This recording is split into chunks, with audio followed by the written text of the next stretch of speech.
Sir అట్లానే certificate courses గురించి మాట్లాడుకుందాం. సర్టిఫికేట్ కోర్సెస్ అనేవి అన్ని చోట్ల వ్యాలిడ్గా ఉంటాయా? అసలు ఏమేం కోర్సెస్ ఉన్నాయి సార్? ఒకటి లిటరసీ అండ్ కమ్యూనిటీ డెవలప్మెంట్ అని ఒకటి ఉంది. తర్వాత ఎన్జిఓ మేనేజ్మెంట్ అని ఒకటి ఉంది. Early childhood care and education ఒకటి ఉంది. ఫుడ్ అండ్ న్యూట్రిషన్ అని ఒకటి ఉంది. మీకు పేర్లలోనే అర్థమవుతుంది. ఫుడ్ అండ్ న్యూట్రిషన్ అంటే మన పౌష్టికాహారం ఎట్లా ఉండాలి, హైజీన్గా ఎట్లా ఉండాలి అనేటటువంటి అంశాలు చెప్తాం. ప్రతి తల్లికి అవసరమైనటువంటి అంశాలు అవి. మనం ఎక్కడో బయట కాదు, ఇంట్లో ఉండే మనం ఎటువంటి జాగ్రత్తలు తీసుకోవాలి, హైజీన్గా ఉండాలంటే పుట్టిన బిడ్డని ఆహారం ఇచ్చేటప్పుడు ఎటువంటి జాగ్రత్తలు తీసుకోవాలో దగ్గర నుంచి ఎటువంటి ఆహారం ఇవ్వాలో కూడా ఇక్కడ ఈ అంశంలో ఉంటుంది. రెండోది ఎన్జిఓ మేనేజ్మెంట్, ఎట్లా మేనేజ్ చేయాలి, హౌ టు స్టార్ట్ అనే ఎన్జిఓ, అట్లాంటివన్నీ ఉంటాయి. సో ఈ ప్రతిదీ ఎర్లీ చైల్డ్హుడ్ కేర్ అంటే మనకి అంగన్వాడీ టీచర్కి ఎటువంటి తర్ఫీదు ఇస్తాము, ఎటువంటి పని చేయాలి, వాళ్ళు ఎట్లా ఉండాలి, పిల్లల సైకాలజీ ఎట్లా ఉంటుంది, ఈ అంశాలన్నీ అక్కడ ఉంటాయి. ఓకే సార్, ఒక కాల్ తీసుకుందాం. హలో మేడం, నాది నమస్తే అండి, మీ పేరు ఎక్కడి నుంచి మాట్లాడుతున్నారు? నా పేరు బాలరాజు. సార్తో మాట్లాడండి, వింటున్నారు. ఓకే ఓకే బాలరాజు గారు చెప్పండి. సార్ నమస్కారం సార్, నేను చూస్తున్నాను. అది నాది ఇంటర్ 96 లో అయిపోయింది సార్ నాది ఇంటర్.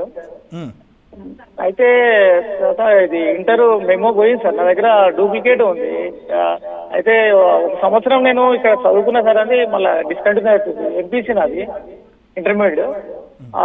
ఇక్కడ చింతలపల్లి న్యూ గవర్నమెంట్ కాలేజీలో చదువుకున్నా సార్. ఫస్ట్ ఇయర్ కొంచెం ఇప్పుడు హెల్త్ బాగాలేకుండా డిస్కంటిన్యూ చేసిన సార్, అక్కడి నుంచి చదవలేదు. ప్రజెంట్ ఏంటంటే ఇప్పుడు నా దగ్గర 10th మెమో ఉంది సార్ ఒరిజినల్. ఇంటర్ అది డూప్లికేట్ ఉంది సార్. ఇప్పుడు నేను ఈ అంబేద్కర్ కాలేజీలో చేరవచ్చా, ఎట్లా? మీరు ఇప్పుడే ప్రోగ్రామ్ వింటున్నా సార్, మిమ్మల్ని చూడగానే మళ్ళీ ఫోన్ చేస్తున్నా. మీకు నేను చెప్తాను, ఇంటర్మీడియట్ సర్టిఫికేట్ డూప్లికేట్ ఉందంటే జిరాక్స్ కాపీ ఉంది అని అనుకుంటున్నా నేను. అవును సార్, అవును సార్. ఎస్, మీరు ఇమ్మీడియట్గా పోలీస్ స్టేషన్లో ఒక కంప్లైంట్ ఇవ్వండి, నా సర్టిఫికేట్ పోయింది అని. వాళ్ళు ఒక సర్టిఫికేట్ ఇస్తారు, ఒకవేళ దొరకలేదని ఇమ్మీడియట్గా ఒక అఫిడవిట్ తీసుకొని ఇంటర్మీడియట్ బోర్డులో ఒక ఫీజు పెట్టేస్తే మీకు ఇమ్మీడియట్గా సర్టిఫికేట్ ఇస్తారు. ఈ లోపు మీరు ఓపెన్ యూనివర్సిటీలో మా దగ్గర హెల్ప్ డెస్క్ వస్తే మీ జిరాక్స్ కాపీ చూసుకొని మేము డేటా వెరిఫై చేసి ఇంటర్మీడియట్ బోర్డులో మీ డేటా అవైలబుల్ ఉంటే ఇమ్మీడియట్గా అడ్మిషన్ ఇస్తాం. తర్వాత మీరు సర్టిఫికేట్స్ వెరిఫికేషన్ చేయించుకోవచ్చు. ఓకే సార్, అట్లనే మీరు ఇంతక మాట్లాడుతూ ఎంబీఏ హెల్త్ కేర్ మేనేజ్మెంట్ అని అన్నారు సార్. అంటే ఏంటి సార్, ఏ విధంగా ఉంటుంది ఆ కోర్సు? ఇప్పుడు హాస్పిటల్ నిర్వహణ, హాస్పిటల్లో ఉండే ఒక మేనేజరల్ పొజిషన్లో ఉండే వాళ్ళు ఎట్లా ఉండాలి, అక్కడ తీసుకోవాల్సినటువంటి జాగ్రత్తలు ఏంటి, ఒక కంపెనీ మేనేజ్మెంట్ ఎట్లా ఉంటుందో హాస్పిటల్కి కూడా ఒక డిఫరెంట్ ప్రోటోకాల్స్ ఉంటాయి. పేషెంట్స్కి ఉండే రైట్స్ ఏంటి, ఇవేంటి, అక్కడ ఉన్న స్టాఫ్ని ఎట్లా పని చేయించాలి ఏంటని, ఇవన్నీ అంటే ఒక రకమైనటువంటి మెడికల్ రిలేటెడ్ అంశాలతో పాటు మేనేజ్మెంట్ అంశాలను, పాఠ్యాంశాలను బోధిస్తారు. దానికి మా దగ్గర కాకుండా అపోలో, కిమ్స్, తర్వాత మనకి దారుసల్లం దగ్గర ఒక మెడికల్ కాలేజీ, వీళ్ళతోటి ఎంఓఏ చేసుకొని ఆ 3 చోట్ల ఈ కోర్సు ఆఫర్ చేస్తున్నాం మేము. అక్కడే క్లాసులు జరుగుతాయి. అక్కడ ఉన్నటువంటి మెడికల్ ప్రొఫెసర్స్ వాళ్ళే పాఠాలు చెప్తారు, మేనేజ్మెంట్ వాళ్ళు డిపార్ట్మెంట్ వాళ్ళు పాఠాలు చెప్తారు. సో వాళ్ళకి హాస్పిటల్లో ప్రాక్టికల్స్ ఉంటాయి. ప్రాక్టికల్గా వాళ్ళు అక్కడ ఉన్నటువంటి వ్యవహారాన్ని గమనిస్తారు, ప్రాజెక్ట్ తయారు చేస్తారు. సో ఇది హాస్పిటల్ని మేనేజ్ చేయడానికి ప్లేస్మెంట్ వచ్చే అవకాశం 100% ఉంటుంది.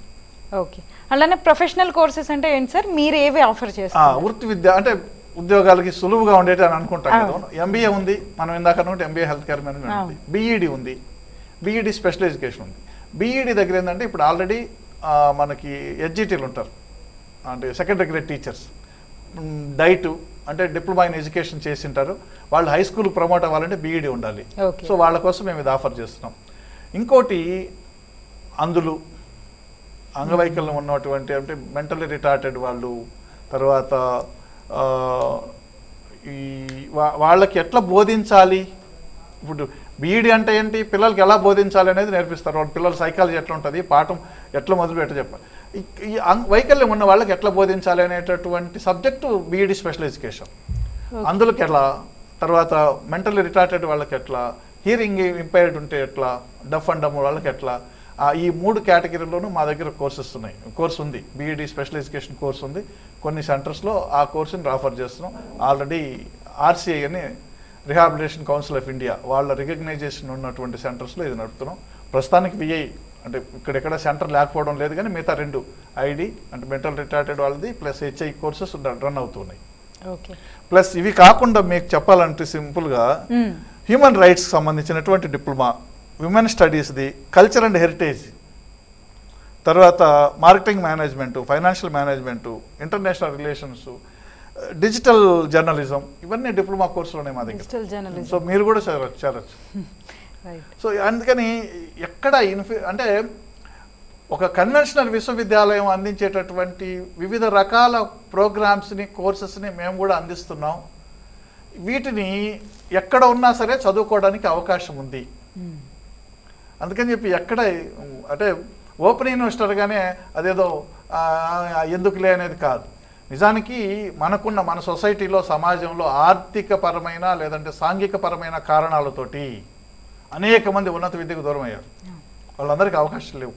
ఇప్పుడు అవకాశం ఉంది, వాళ్ళు చదువుకోవడానికి స్కోప్ ఉంది. అందుకని వాళ్ళందరినీ ఇంకా మీకు మనం మాట్లాడుకున్నాం ఇంతకుముందు, చెంచులు, గోండు, కోయ ఇటువంటి వాళ్ళకి ఉచిత విద్య అందిస్తున్నాం మేము ఈ సంవత్సరం నుంచి. ఎలాంటి ఫీజు తీసుకోకుండా కేవలం రిజిస్ట్రేషన్ ఫీజు 500 పే చేసి వాళ్ళు అడ్మిషన్ తీసుకుంటే వాళ్ళకి ఫీజు లేదు. నిరుద్యోగులు అయి ఉంటే, ఒకవేళ ఉద్యోగం చేస్తూ చదువుకోవాలంటే ఫీజు పే చేయాలి, కానీ నిరుద్యోగులు అయి ఉంటే వాళ్ళకి ఫీజు కూడా లేదు. అట్లాగే ట్రాన్స్జెండర్కి ఫీజు లేదు.